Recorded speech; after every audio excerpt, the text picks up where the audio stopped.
We all set. The Committee on Science, Space, and Technology will come to order. Without objection, the chair is authorized to declare recesses of the committee at any time. Good morning to you all, and welcome to today's hearing entitled America's Human Presence in Low Earth Orbit. I'll recognize myself for an opening statement and then the ranking member. Our nation faces important questions about future space exploration. Will the International Space Station stop receiving federal support in 2025? If so, under what conditions? What is the future of America's human presence in low Earth orbit? Beyond that, what is the future of human presence on the Moon and Mars? The International Space Station has been authorized and funded to operate until 2024. Decisions about the long-term future of the ISS impact the future of America's human space exploration program. Unless NASA's budget is significantly increased, there are not enough funds both to maintain direct federal support for the ISS and return American astronauts to the surface of the Moon in the 2020s. And without a sharp increase in funding for NASA, we cannot ensure American leadership in human deep space exploration in the next decade and beyond. NASA announced an ISS transition plan at the end of March. According to the proposal, the United States should not continue direct federal support for ISS operation beyond 2024. The private sector, commercial space, may well pick up where NASA left off. In addition to the transition of the ISS, a related but important question is the future of America's human presence in low Earth orbit. After 2025, should Americans maintain some human presence in low Earth orbit, even on a limited basis? But having, quote, American human presence in low Earth orbit does not necessarily mean continuing to operate the ISS. Discussing continued human presence and continued operation of the ISS are related but distinct subjects. Existing law can help guide this discussion. The 2017 NASA Transition Authorization Act reaffirms the principle of continuity of purpose. It also establishes that extending human presence throughout the solar system is a long-term goal for NASA. It directs NASA to follow a stepping stone approach to exploration. This involves expanding human presence from low Earth orbit to the Moon, from the Moon to Mars, and then from Mars to other bodies throughout the solar system. The 2018 NASA Authorization Act was approved by the Science Committee on a bipartisan vote, and the Act supports the administration's transition plan in fiscal year 2019. It's my hope that this hearing will help us evaluate the transition of the ISS and continued American presence in low Earth orbit. And that concludes my statement, and the gentlewoman from Texas, the ranking member, Ms. Johnson, is recognized for hers. Thank you very much, Mr. Chairman. Good morning to all, and welcome to our distinguished witnesses. I'm pleased that you're holding this hearing, America's Human Presence in Low Earth Orbit. In 1991, the House voted for the first time to reject an attempt to cancel the space station program. More attempts were made to cancel the space program in subsequent years, but each time it was kept alive. Those votes to continue the space station weren't easy ones, given a series of redesigns, cost growth, and other challenges with the program during that development. I mention this history, Mr. Chairman, because had Congress not made a commitment to support the space station and later to extend its operations, we could well have missed acquiring essential knowledge about how to live and safely work in the low Earth orbit and beyond. We also would have missed an opportunity to inspire our young people to excel, something the International Space Station continues to do in classrooms across the nation. I might add that the 6 school districts in my district has had the opportunity to have visits with astronauts in the space station, and they were all very, very excited. And I believe that out of that experience, many of them will think of a future to use a background in STEM education. Without the International Space Station, would we have a durable, multi-nation international partnership that has strengthened this nation, its global leadership, and the vision of peaceful cooperation in outer space? Would we have laid the groundwork for developing a commercial resupply service and soon a commercial crew transportation capability that can help enable sustained commercial engagement in low Earth orbit? Looking ahead, as we debate the future of the International Space Station, we find ourselves facing a decision of equal importance to the one we faced in 1991. The NASA Transition Authorization Act of 2017 established the long-term goal of sending humans to Mars.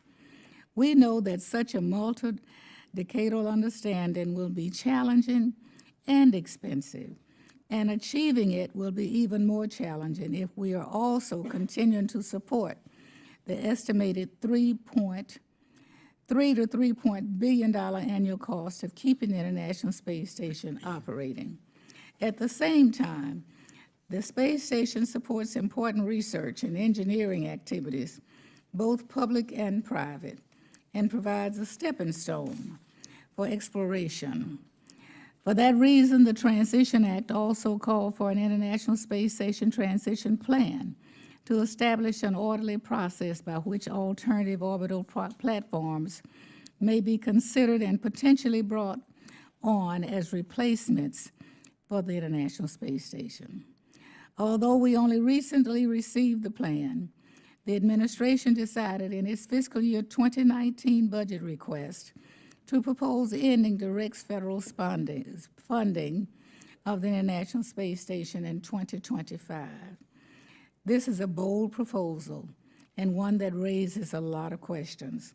Mr. Chairman, the future of the International Space Station is of great consequence to our continued leadership in space exploration and utilization.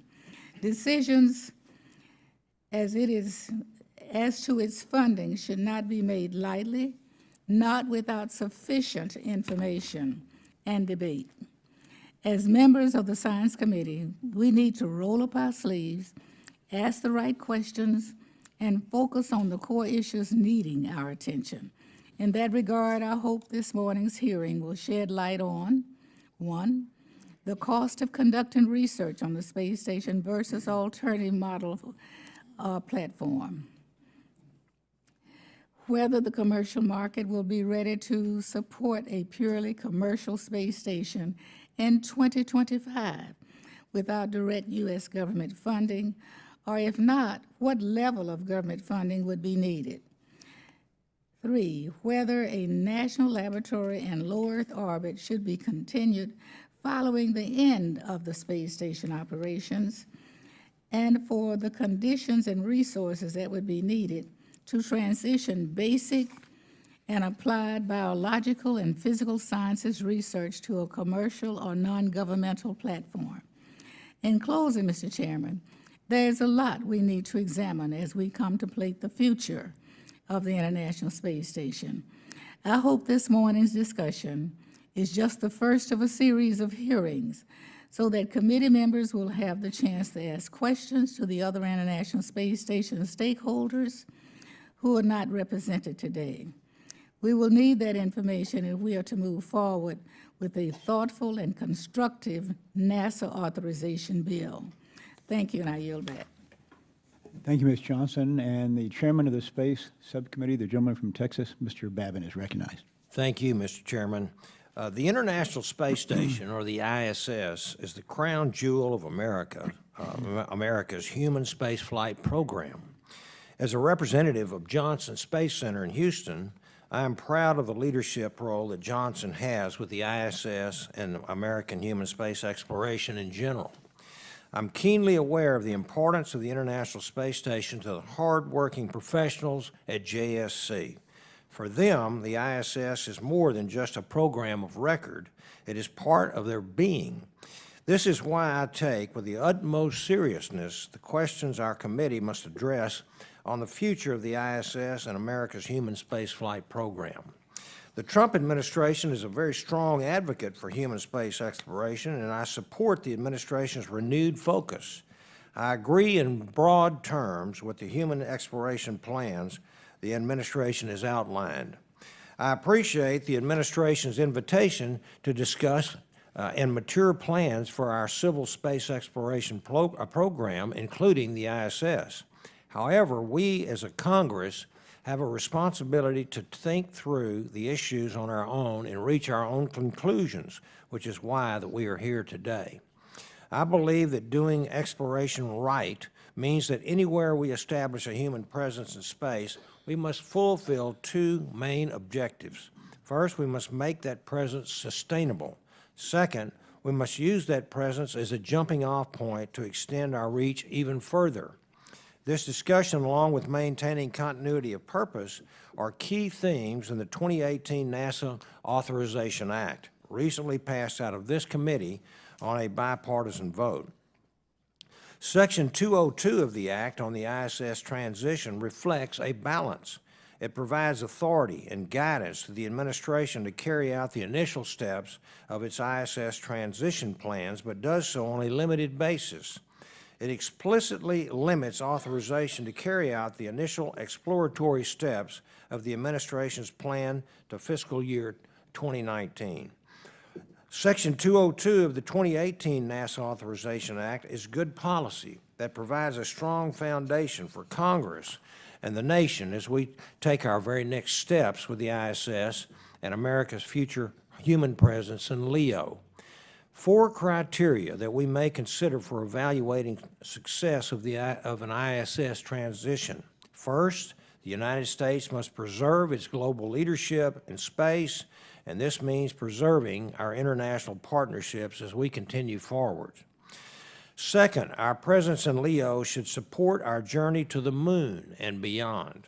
Third, staying in LEO should not preclude further human exploration for economic or other reasons. And fourth, as necessary to meet our national interests, we should maintain a regular human presence of America, whether public or private, whether permanent or periodic, in LEO. I can tell you that failure is not an option. I can also tell you that there are not a lot of scenarios in which a few $1 billion per year can magically be added to NASA's human spaceflight program. Therefore, we have only one option. We must figure out how to lead and cooperate with our private and international partners to make human presence in LEO sustainable. With commitment, we can successfully transition the ISS while maintaining American leadership in human spaceflight.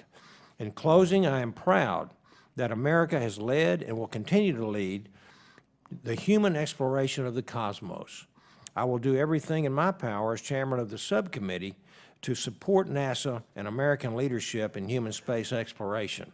I thank the witnesses for their attendance, and I look forward to your testimony. Thank you, Mr. Chairman, and I yield back. Thank you, Mr. Babin. And the gentleman from California, the ranking member of the Space Subcommittee, Mr. Baer, is recognized.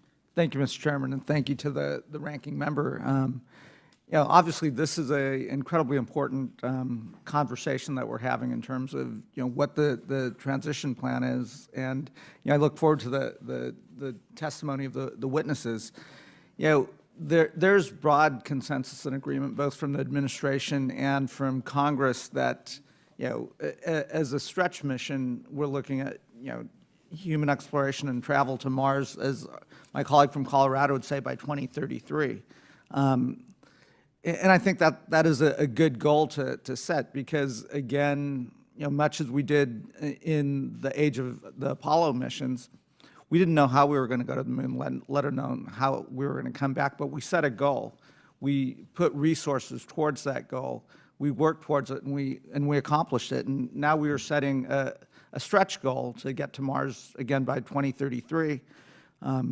As we set that goal, we don't know exactly how we're going to get there. We don't know exactly how we're going to return. We don't know, as a physician, what the human consequences and physiologic consequences of extended time and space is going to be, extended exposure to radiation, et cetera.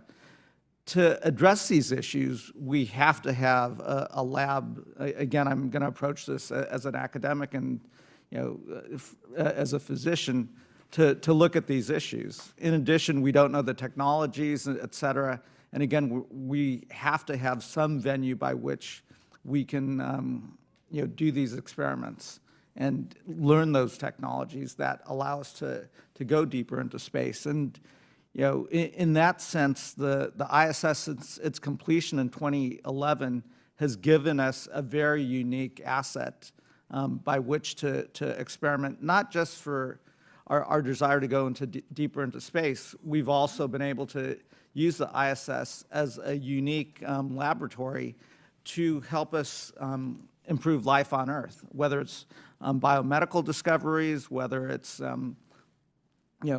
other discoveries. It is a very unique asset, and I think that's why this is incredibly important for us to think about. Resources are always going to be tight, but how do we, not just if we have a workable asset in 2025, I think it would be unconscionable for us not to continue to say, okay, how do we continue to use this asset? Maybe it is, what aspect can the commercial sector pick up?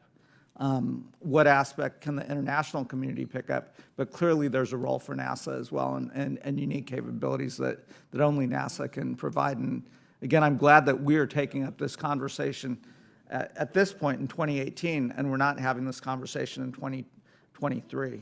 I think it's incredibly important for us to do this.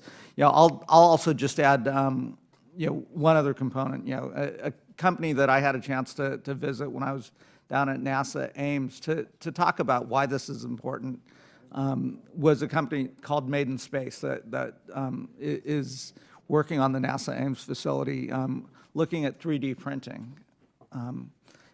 I'm a pretty simple, I'm a doctor, not an engineer, but so 3D printing to me is 3D printing. But what they're actually doing is, what is 3D printing in a low gravity situation? How does that impact things? And some of the remarkable stuff that they're doing is they're also, if we have a lunar mission, we return to the moon, if they simulate the indigenous materials on the moon to do 3D printing, to use that to build whatever habitats on the moon, that's pretty remarkable. What that allows us to do is travel with much lighter payloads. If eventually we want to create something on Mars, again, you can't move all those payloads and move all that material, but if you can go to Mars, take indigenous materials, use that as your building blocks for whatever you're constructing, those are the technologies that, again, you can try to experiment on Earth, but it would be much better to be able to simulate that and build all of that in space. So I think the ISS, as someone who wants to figure out how we extend the life of the ISS and make this a workable asset until we have an adequate replacement at some time in the future, is something that Congress ought to support. And again, I look forward to hearing the testimony of the witnesses as we think about this transition plan. And again, kudos to the chairman and ranking member for having us engage in this conversation in 2018 and not 2033 or 2023.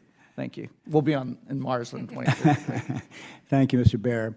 Before I introduce our witnesses today, I'd like to welcome back a former member of the committee, and that is the gentleman from Alabama, Gary Palmer. Listen to the enthusiastic response.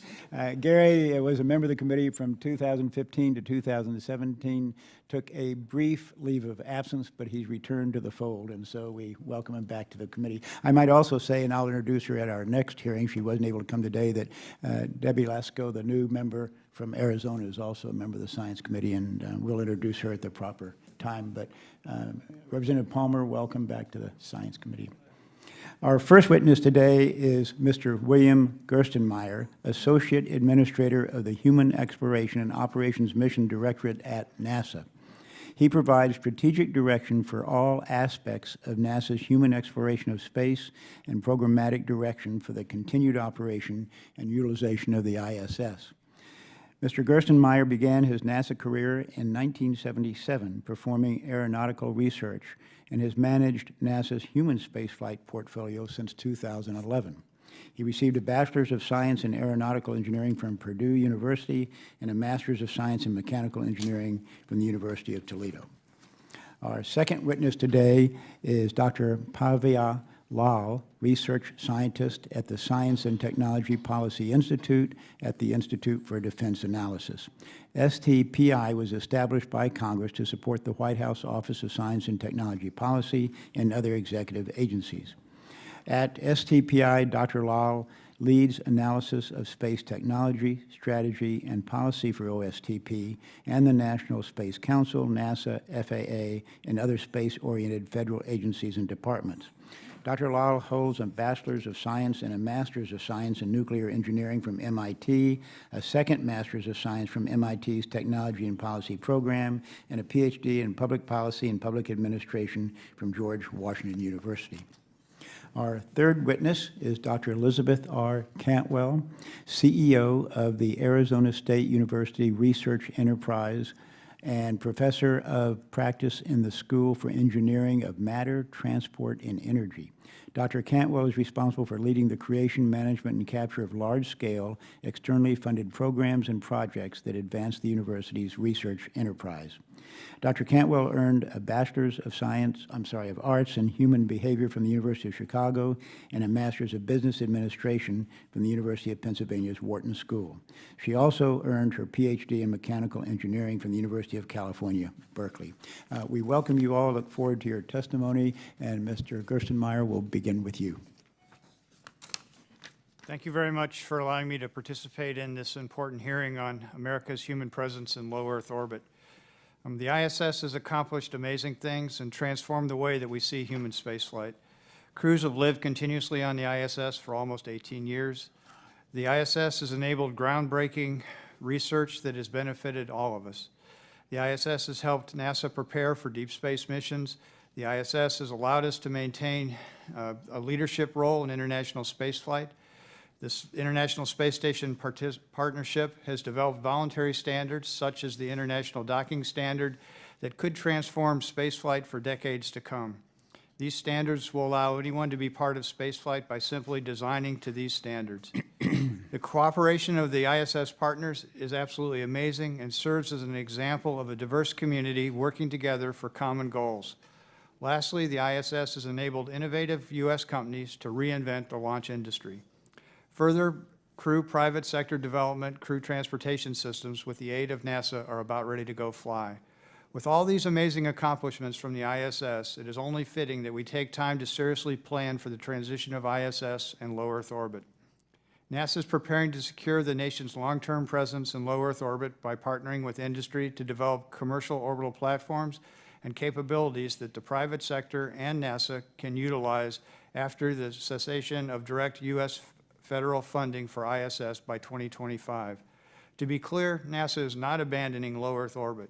We must ensure the right pieces are in place to maintain an operational human presence in low Earth orbit, whether through a modified ISS program, commercial platforms, or some combination of both government and commercial platforms. We are asking industry, academia, and others through a series of funded studies to provide ideas for utilizing the unique properties of space and creating commercial opportunities. We will work with the Space Council and the Department of Commerce to help with the transformation of low Earth orbit. We have also proposed funds in the 2019 budget to support this transition. NASA looks forward to working with the congressional stakeholders, other government agencies, researchers, private industry, and our international partners on the future of ISS and low Earth orbit to ensure that the U.S. maintains our human presence, our human leadership in space. Thank you, and I look forward to your questions. Thank you, Mr. Gerstenmaier and Dr. Lal. Chairman Smith, Ranking Member Johnson, Chairman Babin, Ranking Member Bera, and members of the committee, thank you for the opportunity to testify today. NASA's FY19 budget proposes to end direct financial support for the International Space Station by 2025 and transition to a commercially operated low Earth orbit capability. This transition can occur in two primary ways. The ISS could be privatized, as in all or parts of it could be taken over by a private entity and operated on behalf of the government, much like most DOE labs are today, Alternatively, a private sector entity could build, launch, and operate a commercial LEO-based platform for profit. In a recent study conducted at the Institute for Defense Analysis, Science and Technology Policy Institute, my colleagues, including Keith Crane, Benjamin Corbin, Reina Buenconsejo, and I, addressed this second option. Could a privately owned and operated, permanently crewed space station that may look nothing like the ISS generate sufficient revenues to cover its capital and operations costs without government subsidies? Our analysis identified 21 activities that could generate revenues from commercial or government customers on a LEO platform. We interviewed over 70 subject matter experts and built models to estimate the potential revenues that could be generated for each activity. We also estimated the costs of 2 possible configurations of a station that could house all of these activities. Our estimates of revenues and costs incorporated many assumptions, the most critical of which was a 50 to 75% reduction in the price of launch in the 2025 and beyond timeframe. Even with these aggressive assumptions, in 3 of the 4 scenarios we postulated, revenues did not cover costs. Venture capitalists we spoke to indicated that projected revenue streams are too far in the future and too uncertain to warrant making significant investments today. Overall, our analysis showed that it is unlikely that a commercial space station would be economically viable by 2025. There are some caveats that go with the finding. Some markets for space station-based products and services could experience more rapid growth than we assumed, and revenues could be greater than estimated. There is also a risk that products or services that are projected to generate large revenues might fail to do so. The growing availability of suborbital and parabolic flight opportunities, as well as temporary uncrewed orbital capsules, could both take away potential business away from a permanent station and at the same time provide an on-ramp to develop new markets. Last but not least, possible future Chinese or Russian space stations subsidized by their respective governments could also draw business opportunities away from a private space station. If a permanently crewed commercial space station in LEO is a critical element of United States leadership in space, without a ready commercial case in place by 2025, there are at least 3 options that merit further exploration. The ISS could be extended through 2028. Continuing to operate, maintain, and resupply the station will cost about $3 to $4 billion a year, which would take resources away from deep space exploration and affect the timeline for a return of U.S. astronauts to the moon. It may also take away opportunities from a rapidly burgeoning private sector that feels ready to lead activities in LEO. The ISS or modules within it could be privatized, with the private sector entity operating the station, but paid for largely by the government. Depending on how the deal is structured, this could in principle yield cost savings, although that cannot be assumed. As interviewees in our study indicated, the station was not designed to be operated inexpensively, and maintenance costs are likely to increase as elements are operated past their design lifetimes. Third, NASA could select a private entity to operate a commercial platform and rent space or request services as a tenant. While this option is best suited to help LEO commercialization, it will likely require some level of a government subsidy for the commercial operator.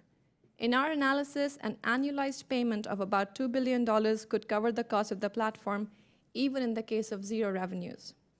A deeper dive into the trade-offs among these options may be crucial before any permanent decisions on America's post-2024 LEO plans can be made. Thank you for the opportunity to share our analysis, and I look forward to any questions you have. Okay. Thank you, Dr. Lal and Dr. Cantwell. Good morning, Chairman Smith, Ranking Member Johnson. Is your mic totally on there? Good morning. There it is. Sorry, I always Okay. hear myself as very loud. Apologies. Chairman Smith, Ranking Member Johnson, good morning. Members of the committee, Mr. Babin, Mr. Berra. It's a pleasure. Thank you for inviting science to the table. I appreciate the opportunity to submit testimony and participate in the discussion. This is timely as the science community has just seen the delivery of the National Academy's report, a midterm assessment of implementation, and of the Decadal Survey of Life and Physical Sciences Research at NASA, which reviews the health and progress of the life and physical microgravity science portfolio in space. I was chair of the original Decadal Science study, which was delivered in 2011. and I currently sit on the Oversight Committee for this science portfolio within the National Academies, and I'm also a chair of the National Academy Science and Engineering Board. So I make the following comments. The U.S. has not conducted human operations on an extraterrestrial planetary body for close to 50 years.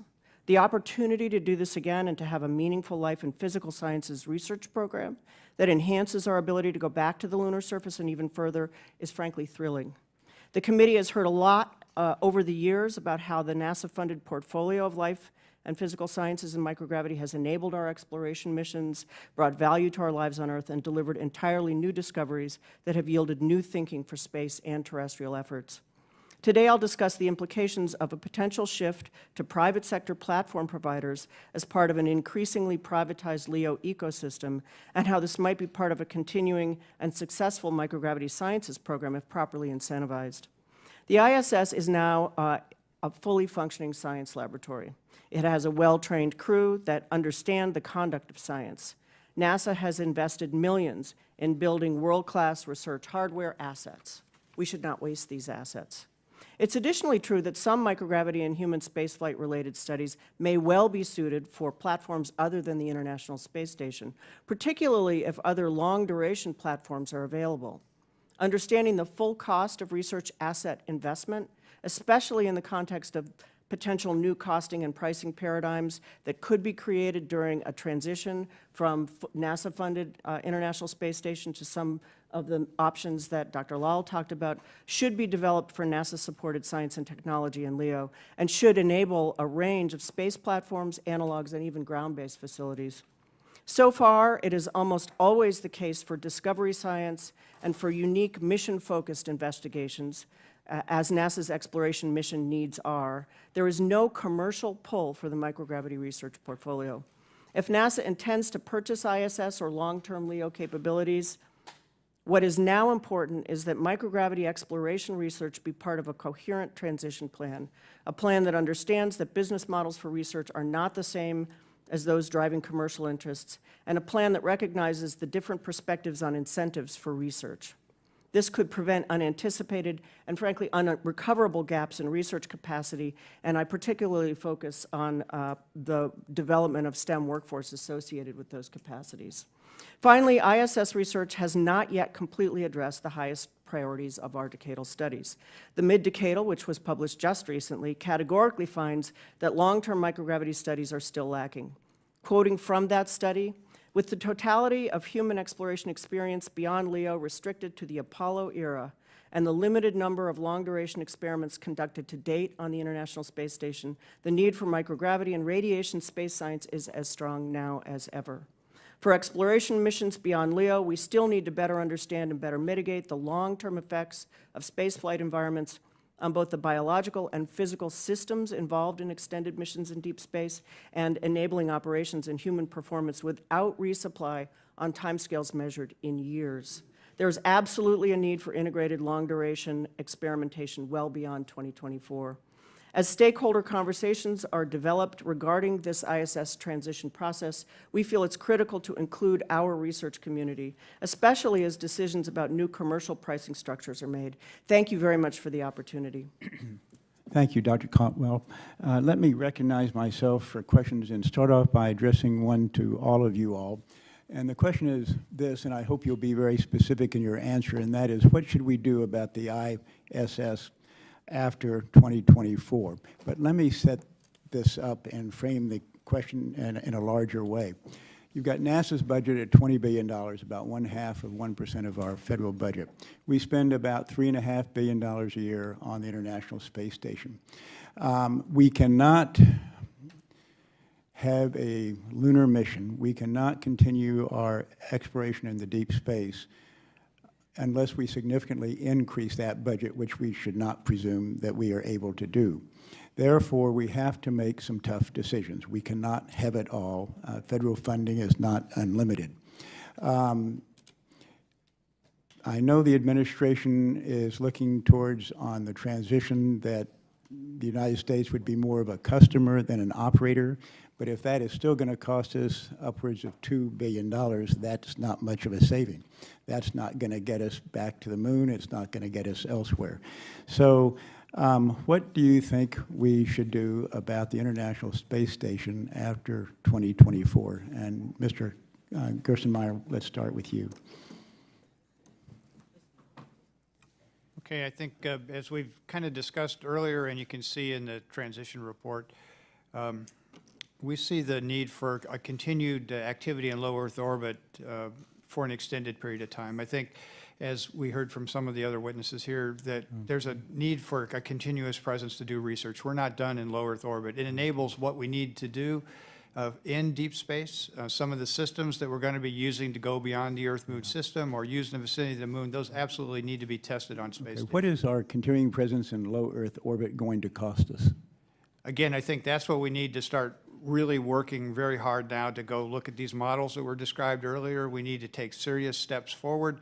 I mentioned earlier in my testimony that we're going to do these, ask commercial companies for studies to come back, show us their business plan, show us their market analysis, show us what we think the cost would be for operations in low Earth orbit for NASA's defined needs. In order to have sufficient funds to, say, go back to the moon, have a lunar mission, what would be the most we could spend for human presence in low Earth orbit?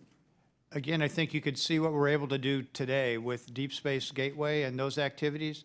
We believe we can support where we are today with Space Station and those type of gateway activities heading towards the moon. And then as the SLS activities ramp down, the commercial crew activities ramp down, those development funds are reduced. We go into production and ops for SLS. That frees up funds that can be used for lunar surface activities and lunar landers.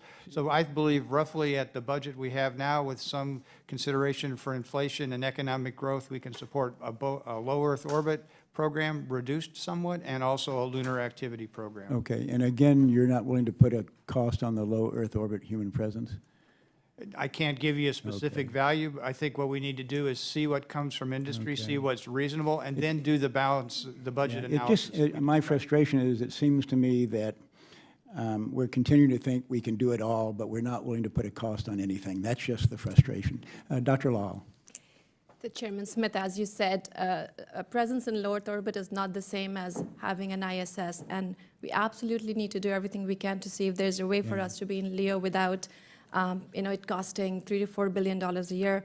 And so, look, having, as I said in my testimony, a better analysis of whether privatizing existing parts of the station would be more cost-effective versus having free flyers, commercial stations. And according to our study, the annualized cost of a commercial station would be about $2.25 billion. So that's something to be thinking about. It's going to be considered, but then that's a saving of only about $1 billion, the difference between roughly 3.5 or 3.3 now and the 2.25 or whatever it might be. That doesn't seem to be, to me, I mean, $1 billion is a lot of money, but it's not necessarily going to pay for lunar mission and a mission into deep space beyond that. So I see that as maybe a difference without, a distinction without much of a difference, where it's still going to cost us over $2 billion. I think the savings have to be significant if you're going to pay for significant other missions.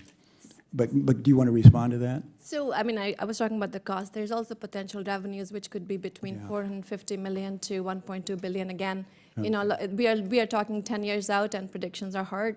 But the net revenue could be between negative a few million to positive 700 million. I still wonder that we're putting off the hard decisions, which isn't helpful to us, but I understand your position, so thank you for that. Dr. Cantwell. I will say that two points first.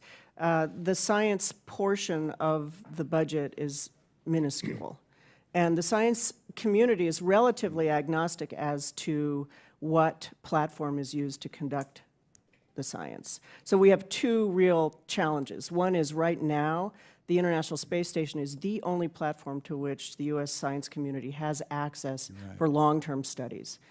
So we would wish to see that there were other options, and the way that they are funded, we're relatively agnostic about, as long as the science community's overall costs are included in consideration of how those new developments in terms of what I call business model. What's the confluence of our federally funded access as well as commercial support and other means for having U.S. presence in LEO? Okay, thank you. My time has expired. With that objection, I'd like to submit 2 letters for the record on America's human presence in low Earth orbit. One is from Dr. Gail Allen, Executive Director of the American Society for Gravitational and Space Research, and the other is from Dr. Mary Lynn Dittmar, a noted expert on space flight programs. The gentlewoman from Texas, the ranking member, Ms. Johnson, is recognized for her questions. Thank you very much. And thanks to all of you for your testimony.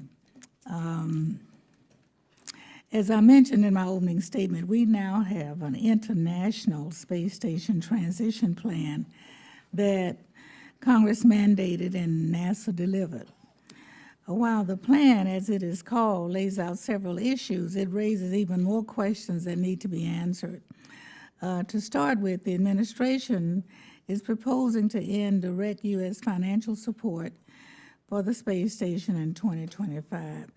I'd like you to comment on what that means, how much international input you've had, and if sufficient private funding is not forthcoming to compensate for the loss of that government support.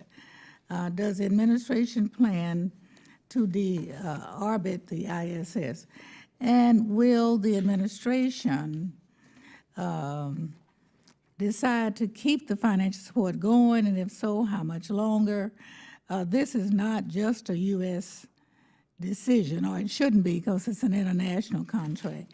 So I'd like each of you to comment on how far we've gone and including those stakeholders in this design for the future of the ISS. The International Space Station program has had numerous discussions with our international partners about the future of ISS and what our plans are beyond 2024 into 2025. We've reached no firm decisions, or discussions have not resulted in firm decisions moving forward. They understand what our thinking is and our plans. If you look in the transition report, in addition to the date and the discussion about ending direct funding in 2025, there's a series of principles that are called out in that transition report, and we think those principles are very important, and the international partner community agrees with those general principles. So I think we've had a discussion about what we need in low Earth orbit. I think our international partners agree with us. We need some presence in low Earth orbit. They also are working with us to go build standards and also to move out into deep space. So they see this tension between us needing to stay in low Earth orbit and willing to move human presence in the solar system, and we're actively engaged with them in working the items that you discussed.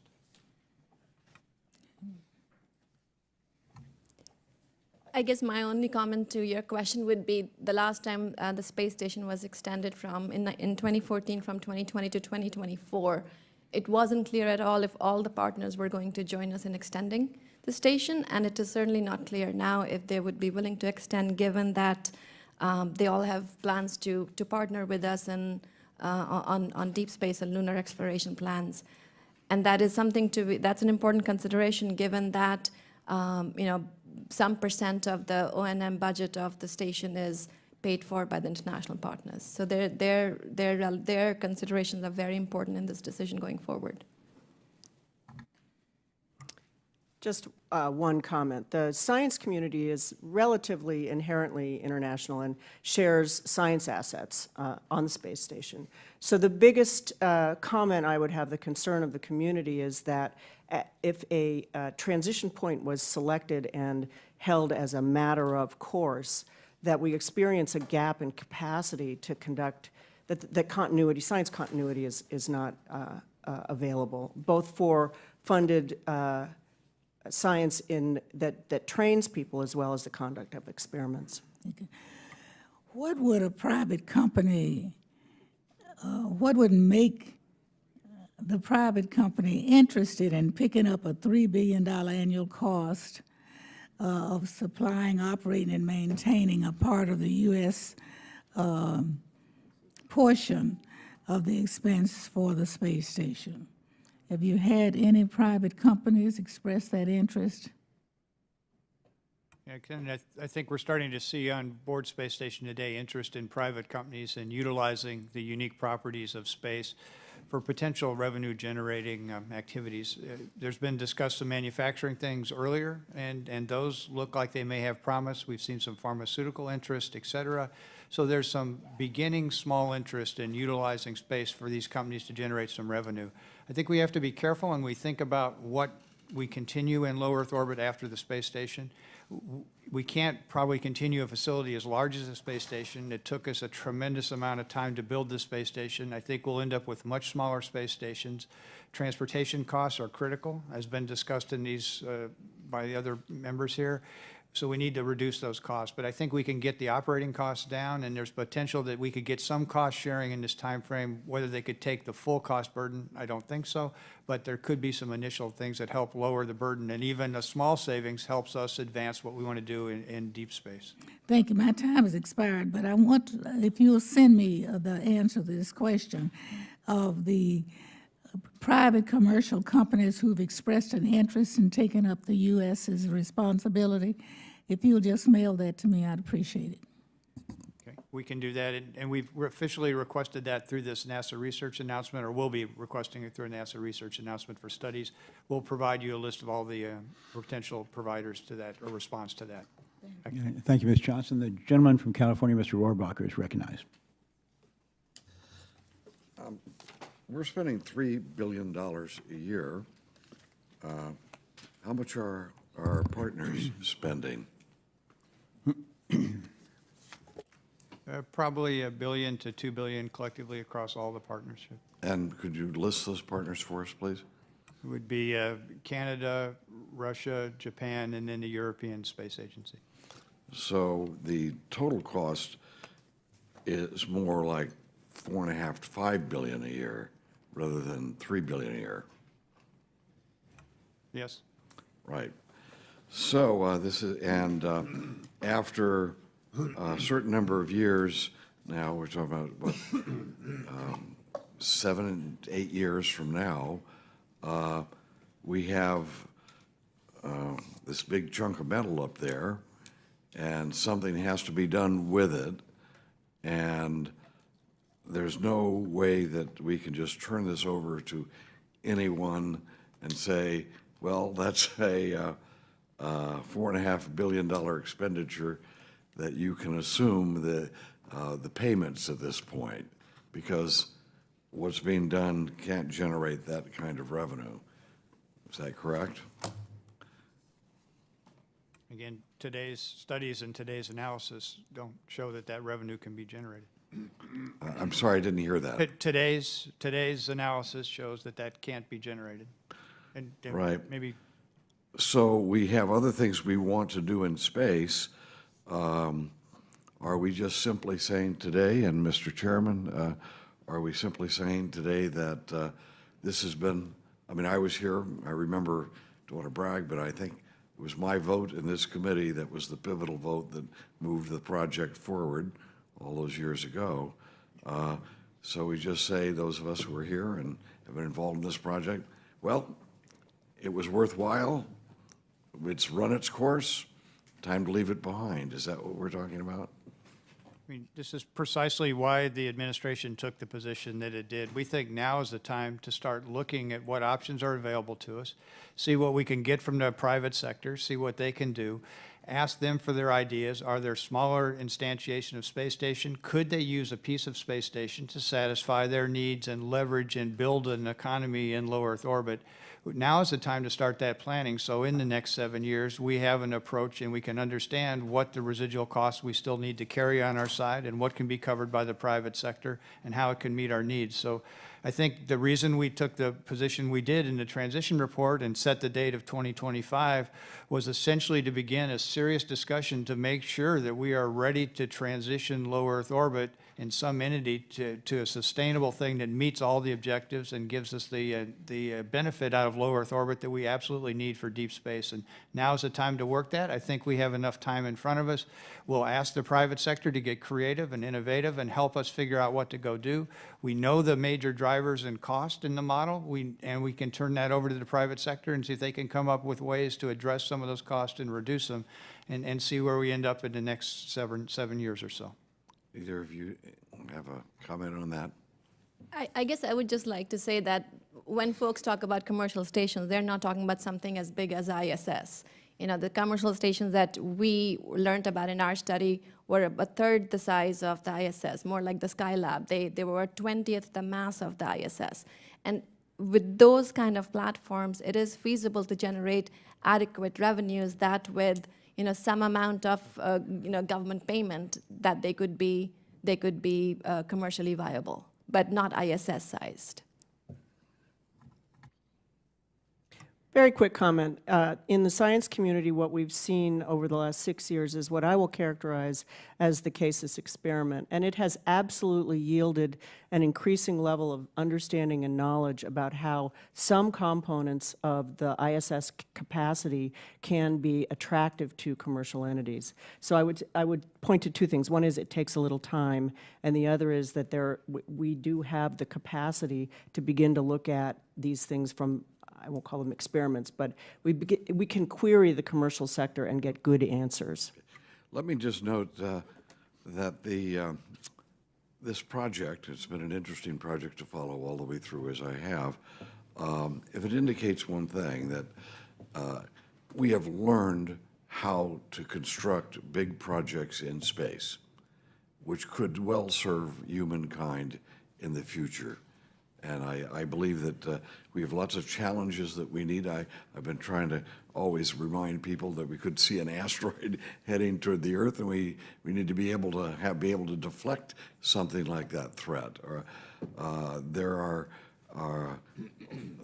are things that we will be capable of in the future that we're not capable of now, and it might require us to have these skills that we've developed in major construction project in space. So I'm watching, and Mr. Chairman, I want to thank you for your leadership over these years in this project. And I like the answer. The fact is, we're looking ahead now, and we want to have as many creative ideas as we possibly can to meet this challenge, so that what's left of the space station's mission is not a waste. But so far, we've learned a lot, and thank you, Mr. Chairman. Thank you, Mr. Rohrabacher. And the gentleman from California, Mr. Bear, is recognized. Thank you, Mr. Chairman. You know, I think there are a couple truths here that I think Dr. Cantwell, you talked about one truth, which is from the scientific community, they're agnostic, other than, they need a platform under which to conduct these long-term experiments, whether it's, long-term microgravity exposure or radiation exposure. And there ought not to be a gap in that. Again, if we have, we're articulating longer-term multi-decadal, goals in mind. So, as part of this conversation, ISS, no ISS, I think we have to say, okay, what is that?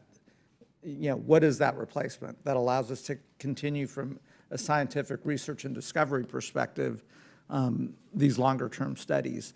I also, just another truth, and I think as we're having this conversation, I don't disagree with the chairman that resources are limited. And, we're talking about federal funding versus commercial versus international support in an isolated conversation, the ISS, but I think we ought to talk about it in terms of the entire conversation about space, because today when we talk about a return to a lunar mission, it's different than it was in the days of Apollo, where NASA was the launch vehicle, was the landing vehicle, was the science component. Today you have multiple launch vehicles that potentially fill that that piece of the lunar mission. I suspect that we will have commercial landing vehicles as well. So, in that context, and you will likely have international launch vehicles and landing vehicles as well. So, how do we not just have the budget conversation in isolation around ISS, but also look at, are there ways to defray costs on the, NASA by itself doesn't just have to do the lunar mission. There'll be commercial and international entities in that conversation as well. And I think those are incredibly important. And I also think another component that we should not lose sight of is, I'm told that, thus far, we've spent $87 billion in assembly, in, development and operations of the ISS. Those are sunk costs that the taxpayers have already invested. We should not be short-sighted to say, those are not costs that you're going to recover. If we've already spent those sunk costs, we ought to think about that in the context of our return on investment as well, because, again, you don't have to replicate that $87 billion of assembly, and that should be a component here. Am I thinking about this correctly, Mr. Gerstenmaier? And then I'd be curious about, Yeah, I think you bring up some very, very good points. I think we also sometimes think of this as a lunar activity or a low Earth orbit activity. I think we ought to think of it more as a combined activity. So when I talked about standards, if we can now build components that will operate on station that will be used in the lunar system. So the life support systems that the crews, the next generation of life support systems used on the International Space Station, those will be identical systems used in the lunar station. So there is not a one-for-one duplication in the costs associated with lunar and low Earth orbit. They're effectively one system used in both places. So I think if we think about this in a broader sense, we can look for a sustainable plan that allows us to operate and look at the total budget that we have for NASA and look at it as an activity that we have to do both a lunar program and a low Earth orbit program. Don't look at them as separate activities, and see if we can figure out a creative way to utilize those together to achieve our end goal. Great. Dr. Cantwell, do you want to add? I would only add one really general comment and back it up with a little bit of fact, which is that we are, as a country, absolutely capable of innovating our way through this. We've seen it happen in the past. It is an incredibly challenging problem, but I do think that we can do that. Now, I would back that up with a little bit of a geeky discussion about 3D printing in space, which we are seeing a manufacturing revolution, and that revolution is associated, quite honestly, with the full digitization of manufacturing. The implications of that for planetary missions are quite astounding, and we have only really intellectually touched that. While we've done a little bit of manufacturing in space, intellectually, the implications of that are really amazing. We have many examples of that kind of thing. Well, so let's, as we in Congress have this conversation in concert with NASA and others, let's make sure we're open to our imagination and we're looking at the full scope of this, and that it's not just $3 billion a year of funding until 2024, and then we shut the lights off. But, it could even be a transition where, in 2020, it's $2 billion and there's other sources of revenue coming in. So we shouldn't see it as either or, and we should look at it in the entire context as technology improves. So, I'll yield back. Thanks, Mr. Thank you, Mr. Barra. The gentleman from Alabama, Mr. Brooks, is recognized. Thank you, Mr. Chairman. NASA's first commercial resupply services contract, or CRS-1, awarded International Space Station cargo resupply contracts to SpaceX and Orbital Sciences, now Orbital ATK. At the time of the award, both were using expendable or one-time use launch vehicles. Commercial resupply services contract number 2 awards were announced in 2016, with Orbital ATK, SpaceX, and Sierra Nevada receiving contracts. A recent audit by the NASA Office of Inspector General found that, quote, overall, CRS-2 costs are still projected to be roughly $350 million higher than CRS-1, end quote. With regards to each contractor, the audit notes, quote, when compared to the cost of each contractor's final CRS-1 mission, SpaceX's average pricing per kilogram will increase approximately 50% under CRS-2, while Orbital ATK's average cost per kilogram pricing will decrease by roughly 15%, end quote. SpaceX appears to be using reusable launch vehicles for CRS-2. In your opinions, why have expected costs for SpaceX's reusable launch vehicles gone up so much when reusability was supposed to save the government money.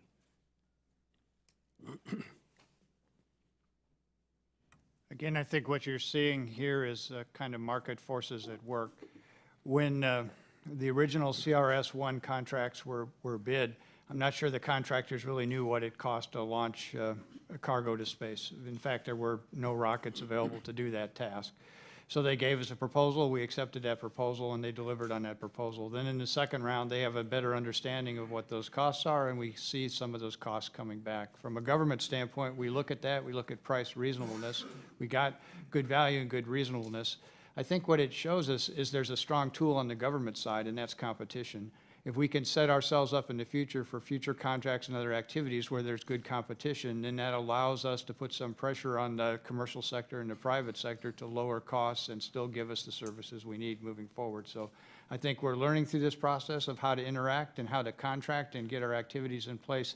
I don't see these changes as a big deal. These are just natural progressions and changes that will occur through contracting, but we on the government side can use that to our advantage as we think about how we're going to get next generation of modules, next generation of systems used in space.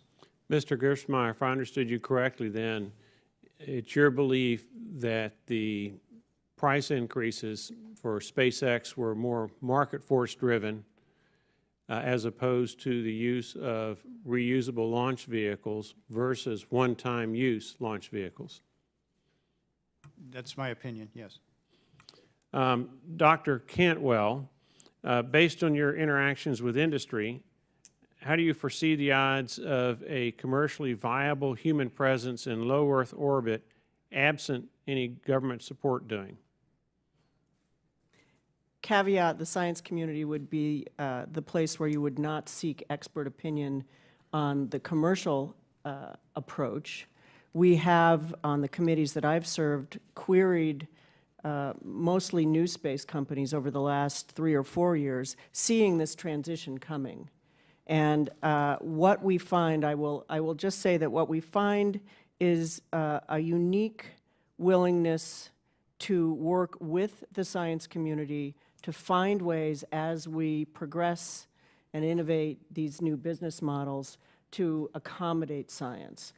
That has certainly not come to any clear conclusions at this point, but we do find that particularly American companies are more than interested in supporting American science.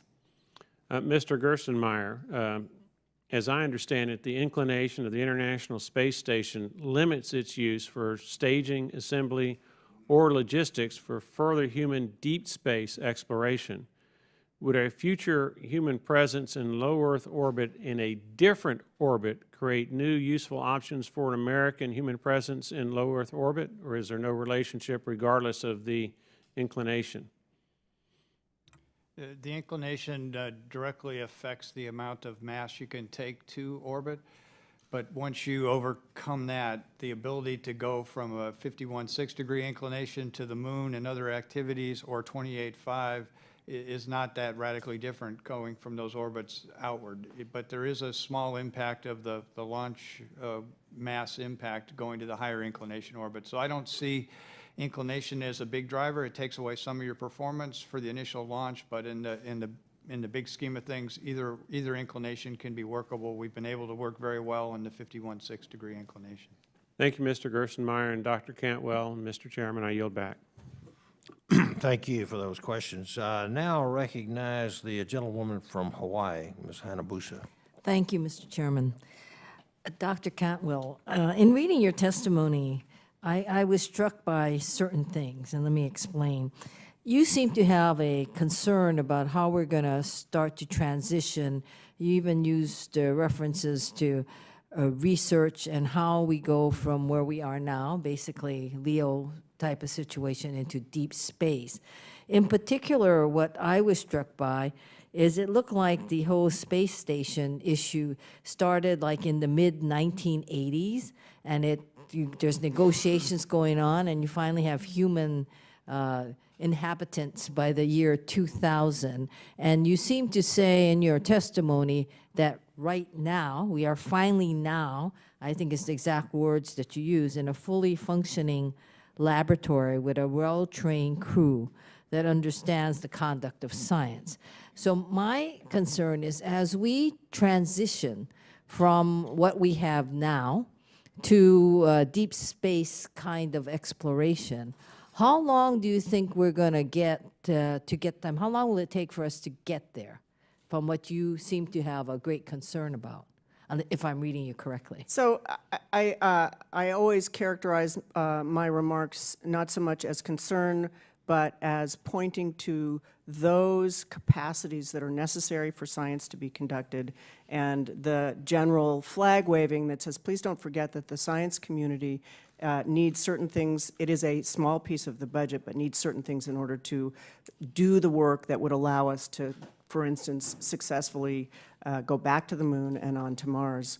I will perhaps restate something I said a little bit earlier, which is that the major concern or pointer is that the International Space Station today, which in my remarks meant a fully functioning, it is meeting all of the science requirements it was established to do at this point.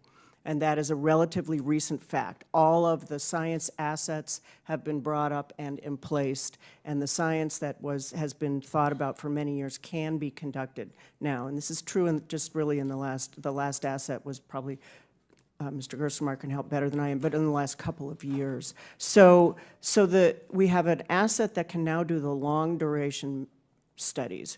Those are the studies that will underpin and support our capacity to spend more than the amounts of time that we have had astronauts on the station, as well as to have equipment, engineered systems that can function for long periods of time without resupply. And that is as relevant to lunar surface operations over long durations, and then the studies that we will need to do to go further out.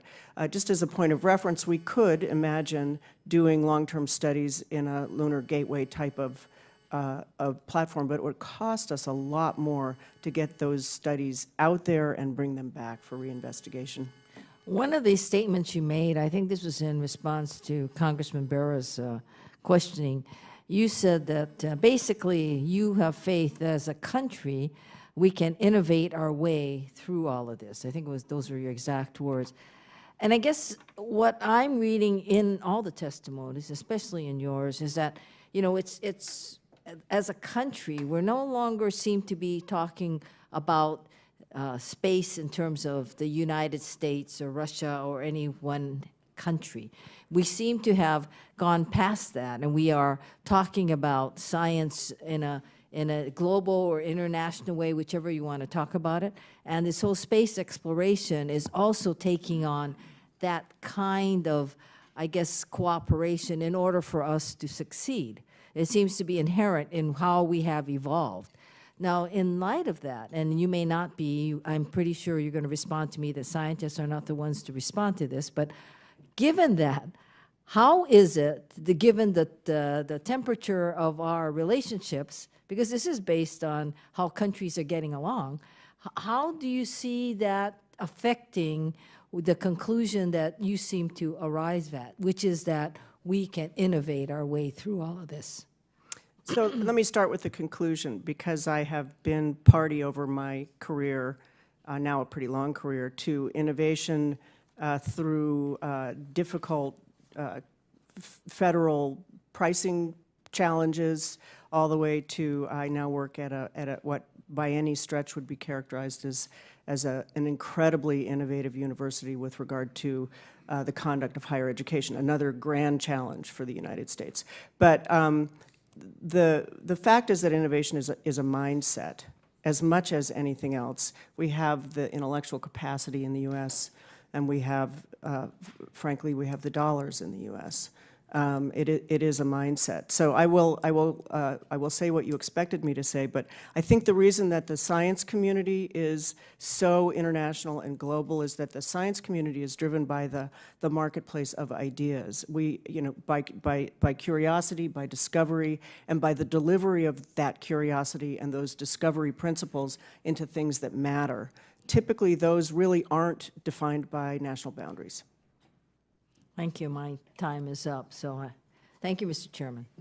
Thank you, and I recognize the gentleman from Texas, Mr. Weber. Thank you, Mr. Chairman. Dr. Lal, well, let me do it this way first. Mr. Gerstenmaier, am I saying that right? In your discussion with Congressman Rohrabacher, you made the statement, we absolutely have need the benefit of low Earth orbit for deep space. Why is that? Again, you've kind of heard it from some of the other panel members, but it's very difficult to do research and new development around the moon. Just the transportation costs of getting there are much, much higher than they are in low Earth orbit. The cost of doing that activity is much more difficult. Doing that development activity in low Earth orbit is exactly the right place to do that, and then you can take that, and after it's developed, then extend it to the lunar vicinity. Right, okay, so you're reiterating, I got that. Do you know the ISS, what its footprint or its cubic feet is, or how big it is? It's roughly the size of a 5-bedroom house. Internal dimensions, lengthwise, it's about the size of a football field. Weight, 900,000 pounds. longevity, how long does it last in space? We have studies that shows that it can last structurally till 2028 and probably be extended beyond 2028. Will it fall to Earth eventually? If we don't reboost it, our plan is to either deconstruct it, bring it apart in pieces, use those pieces for some other application, or deorbit it essentially as a large piece safely into the ocean. Well, if you deorbit it into the ocean, does most of it burn up? Yes, majority of it would burn up. Some small pieces would probably make the surface. Majority, you can keep your mic on for a minute. All right, sure. Majority being, when you say majority of it would burn up, 60, 70, 80%? Probably 90% or so, maybe even 95%. There's several large structural components. There's some large structural titanium pieces and some large aluminum structure that probably would make the surface of the Earth based on our models. Okay, but we would still maintain the capability of steering that, for lack of a better term, into where we wanted it to go. Yeah, we would steer that such that the footprint would be over the Pacific Ocean, and it actually stretches multiple miles. We actually look at a descent profile that would stretch a couple 100 miles across the ocean of where the debris potentially could land. We've actually investigated that with some of our cargo vehicles. When they return, they also are destructively burned up. We have purposely lowered the angle of attack of which those vehicles come into the atmosphere to make them shallower, similar to what the station would be. So we'll actually know what that quantified footprint is, so we can ensure that when station is destructively re-entered, it can not impact any human inhabitants on the Earth. Okay, Doc, you can turn your mic off now.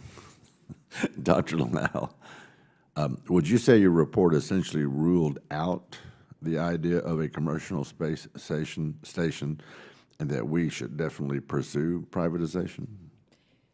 Our report ruled out a fully commercially viable station, as in without any government subsidies, the commercial sector will not make any money. Is it based on the space station he just described? Absolutely not. The station that was part of our model is about a third the size, 330 cubic meters rather than 930 cubic meters. It's smaller. A third the size, and it's also a 20th the mass. As I said earlier, commercial stations, I mean, space stations, Battlestar Galactica. Commercial parties may not need that. Okay. Okay. Let me go to Dr. Cantwell. Do you think that the difference in operations among different low Earth orbit use cases suggests that a few smaller purpose-built private facilities, more than one, may succeed where a larger general purpose platform is not viable on a purely commercial basis?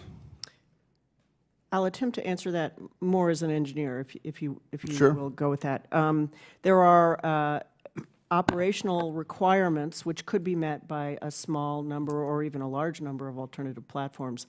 The challenge is the cost of the people who are conducting those experiments on orbit, the launch cost to get the scientific material up there and back. So we've recommended a sort of a full cost assessment of the needed science for this very reason. You can then look at, can it be conducted in what are established as a series of platforms. Okay, I'm getting really low on time, but let me just, so if you had one in a certain orbit, I don't know how many miles that would be, if you expanded the next one above it to 10 miles, 20 miles further out, would there be benefits, obviously, in having 3 different layers, for example, of orbits?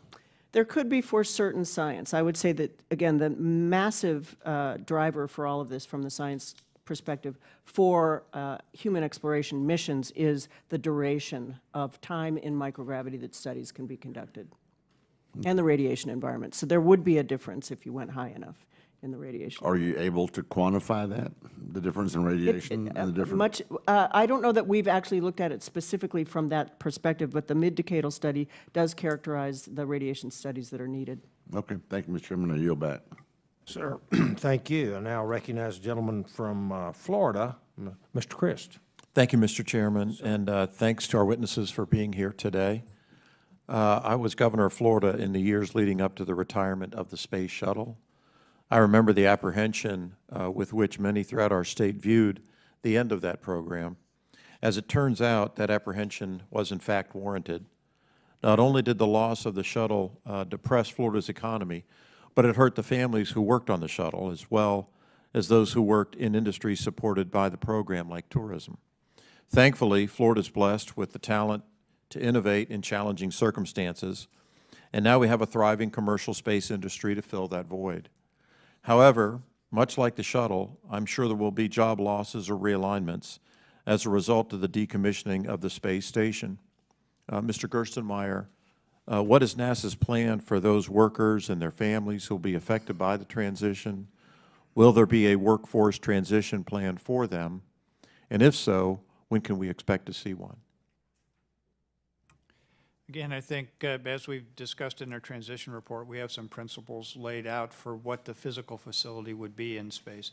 Then I think after we understand kind of what the concept is we want in space, then we need to start working on the terrestrial plans to provide for what you described, to make sure we've got a good transition where they may be government jobs today, they may be private sector jobs today, much as you've seen in Florida, that transition occurred.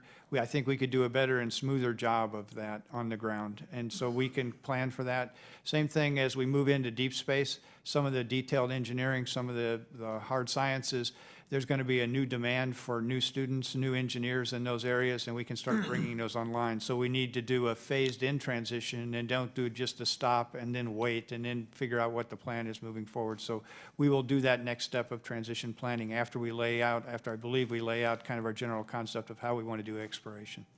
Thank you, sir. My next question is directed to all the witnesses. Do you think there will be enough demand to support commercial activity in low Earth orbit following the end of space station operations? What are the barriers to generating that demand? And what do you envision will be the primary driver of such a market? I can answer a piece of it. From the NASA perspective, I think we have an understanding of what activities we'd like to continue to do in low Earth orbit, even beyond the station. So we need a place to train crews, to give them experience of operating in space. As Dr. Cantwell talked about, I think we need a station to do some research that's done close to Earth that can get there with lower transportation costs. That augments what research we could be doing in a gateway type of activity around the moon. So I think we understand the NASA demand. What we need to do is see if the private sector can, on their own, determine some demand that they want to have for research activities in space or from operations in space that they can get benefit from. Then that total combined demand, both government and private sector, makes up the plans moving forward. And we're going to ask in some studies for exactly that market analysis from companies. So in our study, the 21 activities we looked at, there were 3 that stood out as having, solid demand behind them. One is optical fiber, exotic fiber. A second one is satellite assembly, and a third one is sovereign astronauts and private astronauts. So three that stood out in terms of demand. And with respect to the barriers, launch cost is the biggest barrier to a commercially viable space station. The only thing I would add is that if we have, as I believe we should, a continuing research presence in LEO, then we will, this is not probably within the next decade, but research tends to pull out new applications that commercial companies are very interested in. The place that I would really point to for the likelihood of that is in material science. Mr. Gerstenmaier, the transition report speaks to the importance of the space station and low Earth orbit to both research entities and the commercial space launch industry. Would you please describe NASA's commitment to ensuring there will not be any gap or reduction in continuous crew and cargo access to the low Earth orbit, regardless of platform? Again, what we're looking at is we described there's a budget laid out, the commercialization budget that starts at $150 million in 2019. That's to laid out to try to see what is needed from the private sector in terms of another facility other than station, or do they want to use space station, or do they want to use some combination of space station and another facility? To service those entities, we're going to need a commercial launch capability. As we talk about activities around the moon, we don't need to go look at cargo again from a government-only program. We can go immediately to cargo for lunar activities at Gateway using commercial providers. So there's a natural meshing between what we've done in low Earth orbit and what can be done around the moon. They can take dramatically less cargo to the moon, but it's still, with the rockets they have today, they can get cargo that can be substantial for us and needed around the moon. So I think we'll take that transportation market we've established and figure out creative ways to use it both for low Earth orbit and also for our deep space activities. Thank you, Mr. Chairman. I yield back. Thank you very much, and I'm going to yield myself here 5 minutes for questions. The first one is to you, Mr. Gerstenmaier. There are approximately 1,370 civil servants and 4,725 reportable contractors supporting the ISS program in FY18. Many are located in my district, Johnson Space Center in Houston. Yesterday, you were asked in the Senate testimony how mission control at Johnson Space Center would be impacted by an ISS transition. You stated that NASA's intent is for mission control being conducted at Johnson Space Center for all future HEO programs, and that there would be no major impact. And I would like to ask you to elaborate on that for us as well in this hearing. Yeah, what I was alluding to as we talk about the Gateway activity around the moon, that vehicle that'll be around the moon, that can be in multiple different orbits around the moon. It's not like a space station. It can be in different orbits. That will be commanded and operated from the Johnson Space Center through the mission control teams. Just as the Johnson Space Center played a critical role in understanding how we do rendezvous and proximity operations in low Earth orbit, they set all the operating procedures for how that would be developed, how we routinely keep crews healthy in low Earth orbit and those activities. All those things will carry into deep space. So that fundamental research and analysis that needs to be done on how you use the gravity of the Earth and the moon and the sun to maneuver and manipulate around to save propellant, all that will be done by the scientists and researchers at the Johnson Space Center. So that that pioneering of how we get comfortable of keeping humans in deep space, how we learn to essentially maneuver and manipulate across the gravity rivers in space to other deep space locations, all that will be done by the teams at the Johnson Space Center. Thank you very much. I think, Dr. Lal, first for you, NASA benefits from commercial partnerships and can help with a lot of early technical development, but are the medium to late stage economic development of space the responsibility of NASA, another part of the government, or not a government responsibility at all? That's a good question. It depends on the particular area and the context of the space station. I think there's enough experience that this is a transition that can begin to happen. There are companies that have whose leadership has been part of NASA, has learned lessons from the station. NASA is willing to offer expertise through Space Act agreements and other ways. So this would be an area where there's potentially little enough R&D that it could be outside of the government. And of course, we're talking about operating the platform. There's also the launch service where we've seen that the commercial sector can do a pretty good job.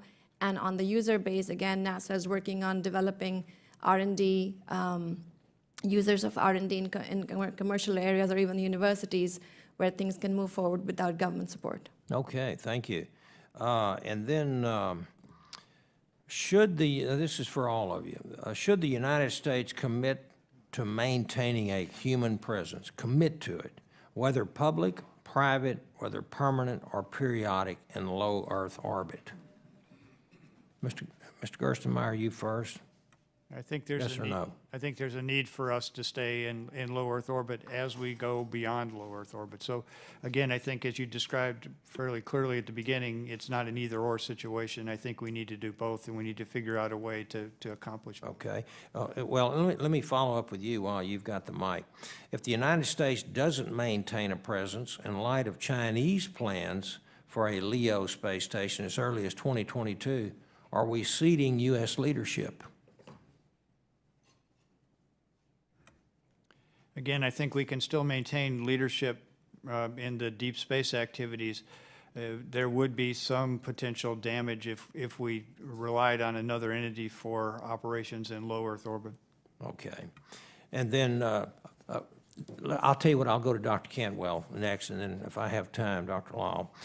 Should the United States commit to maintaining a human presence, whether public, private, permanent, periodic, in low Earth orbit? Dr. Cantwell, very quickly. I think the opinion of my community and my personal opinion is yes. And the reason is that it is the most accessible location with which to do research of interest, and it is the least expensive. Okay. So we can get answers to our questions and discover new things faster All right, if we have LEO presence. Thank you. Dr. Lal. Robert Heinlein said low Earth orbit is halfway to anywhere. I agree with him. We absolutely need to have low Earth orbit presence. It doesn't have to be government-led. We need it for R&D on Earth. We need it to R&D for the future, and we need it to be as a gateway to the rest of the solar system. Okay. Thank you. Thank you very much. And that exhausts my time. So, gentlewoman from Connecticut, Ms. Esty. Thank you very much, and I want to thank the committee for holding this important hearing. I hail from Connecticut, and we actually do, in my state, provide life support services for ISS. We have a long-time commitment around space. Research aboard the International Space Station is critical to our journey to Mars, and an important aspect of that research will help us develop countermeasures to the harsh environments astronauts will be facing during long periods of spaceflight. And earlier last year, I met with Captain Mark Kelly and discussed with him the important research with his twin brother and the effects that we're beginning to understand about even a relatively short, compared to what we're talking about for a Mars mission, experienced an exposure to microgravity. In Connecticut, the NASA Connecticut Space Grant Consortium has awarded a grant to undergraduate students in our state to carry out a project called The Effect of Microgravity on Nanoparticle Cellular Interaction, which aims to research the effects of microgravity on human health. And this project will use an imaging procedure to look at nanoparticles and their interaction with proteins in human cells and freeze them in time to then capture images and assess them later.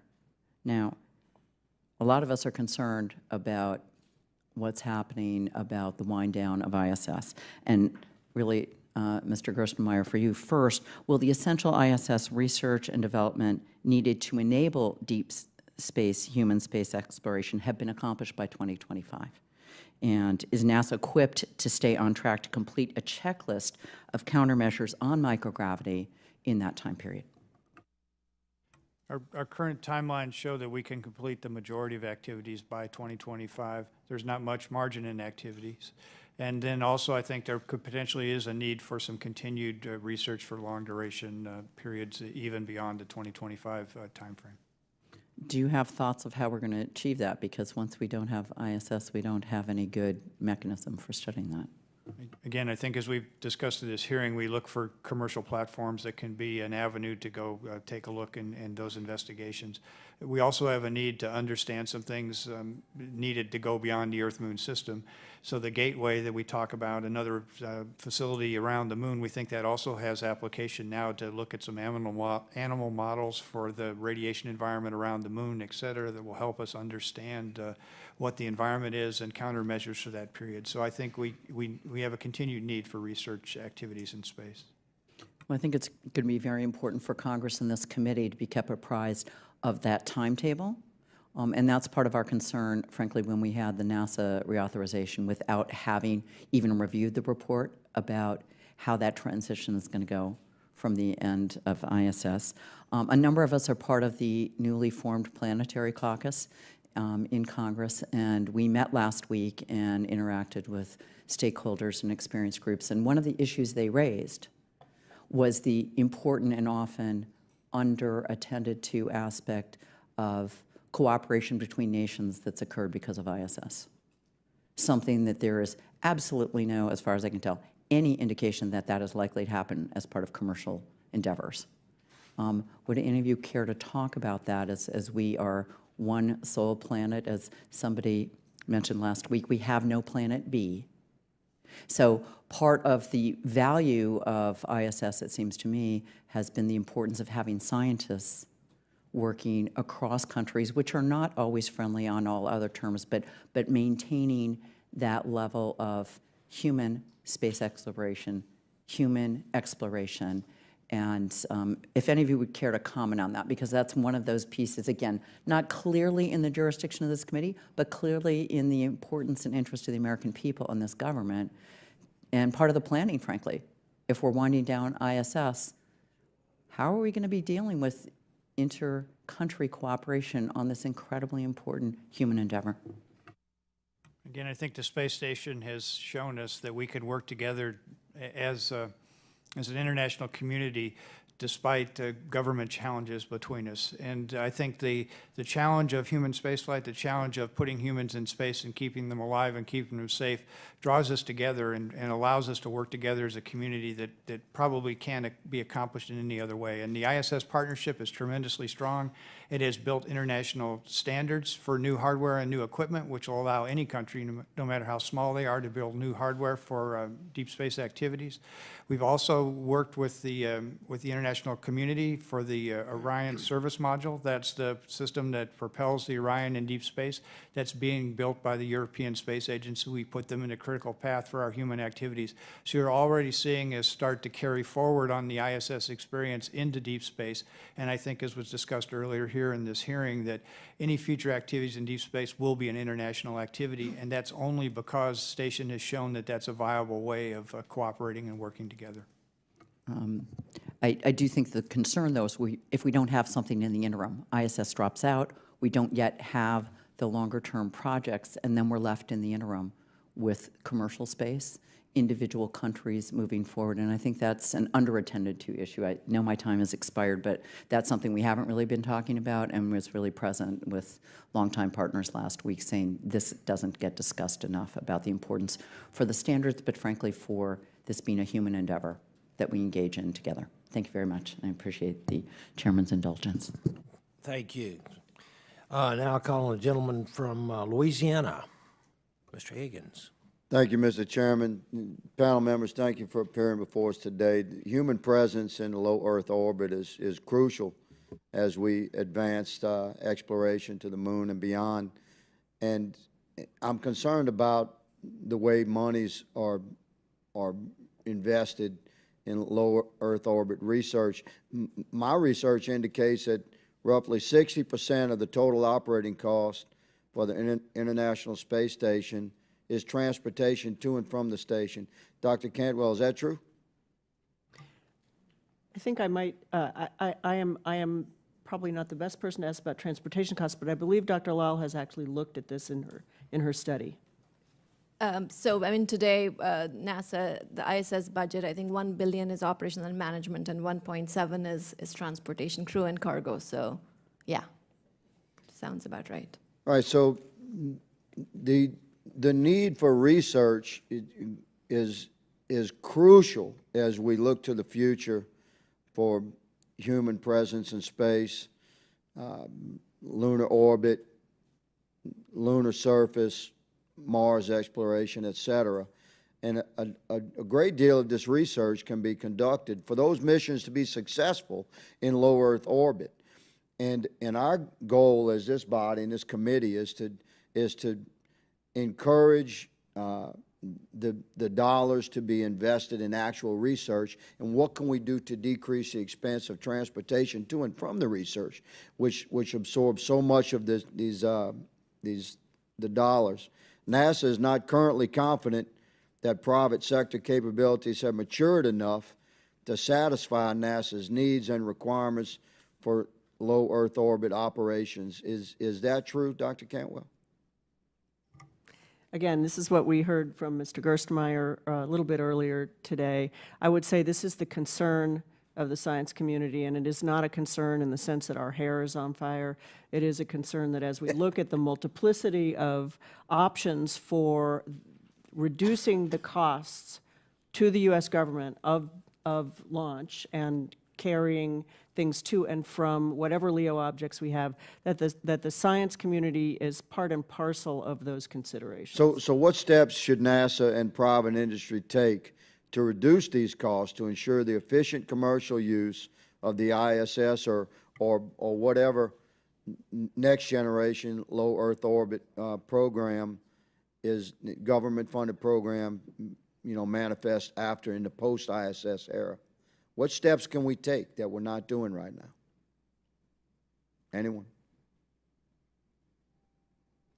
Again, I think we're pursuing these steps as fast as we can. We're working right now with commercial crew, right? Probably within 1 year, we'll have 2 providers being able to carry crew to low Earth orbit. As we think to the future beyond low Earth orbit, we think transportation is clearly a key driver. So we want to make sure there's not unique systems, that the systems used for low Earth orbit can be basically the same systems used for deep space. We also think that the past model where we have lots of disposable hardware that we used, for example, in the Apollo program, if we can use the gateway where it now enables, or it's a piece of infrastructure that allows reusability in space, we might be able to actually even use some upper stages from rockets as part of the components used to build facilities in space. If we start looking for creative ways where Excellent. we That's utilize creative pieces, thought. That's what the we can committee lower some costs. was hoping to hear. Dr. Gerstenmaier, by 2024, regarding the ISS, several components of the ISS will be nearly 26 years old, twice as long as its expected lifespan.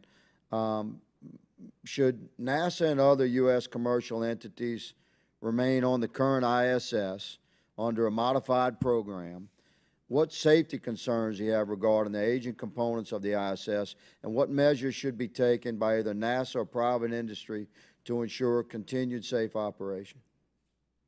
We continually monitor all these systems on board Space Station, and we routinely change them out as time is needed.